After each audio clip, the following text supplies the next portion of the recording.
অনেকেই আপনারা আমাকে কমেন্টস করে জানিয়েছেন যে কোন সময় কিভাবে যোগব্যায়াম বা প্রাণায়াম করলে বেশি বেনিফিট পাওয়া যায়। আমি তাদের জন্য এই ভিডিওটি বানিয়েছি। আপনারা ভিডিওটি শেষ পর্যন্ত দেখলে বুঝতে পারবেন আমি কিভাবে ব্যায়াম করতে বলি এবং কখন কোন সময় করতে বলি।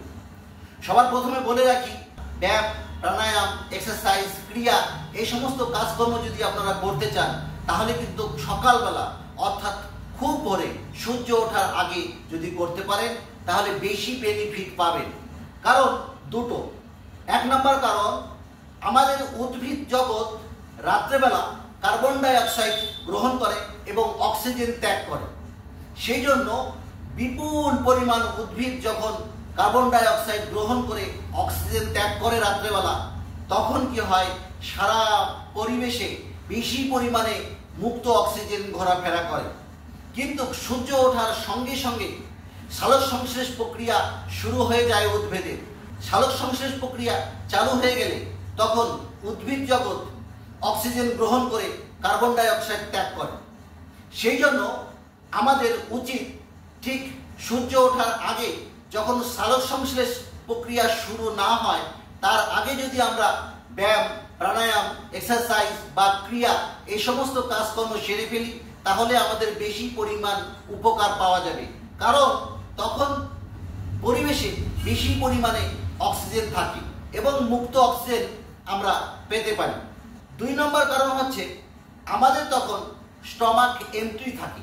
তখন স্টমাকে কোনো খাদ্য খাবার থাকে না।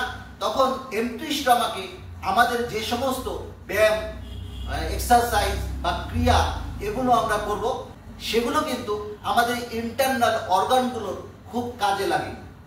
এই দুটো কারণের জন্য আমাদের কিন্তু খুব ভোরবেলা সূর্য ওঠার আগে যোগাসন করা উচিত, বা প্রাণায়াম, এক্সারসাইজ এগুলো সবই সূর্য ওঠার আগে যদি আমরা করতে পারি তবে বেশি বেনিফিট পাওয়া যায়।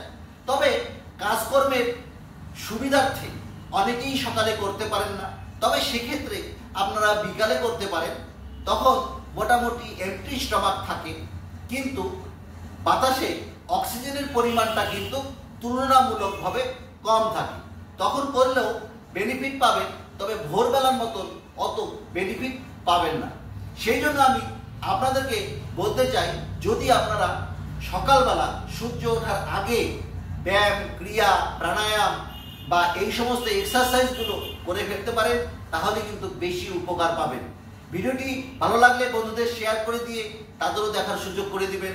আজ এই পর্যন্তই। পরবর্তী অন্য একটি আলোচনা নিয়ে আপনাদের সঙ্গে আবার আসবো। আজ এই পর্যন্তই। নমস্কার।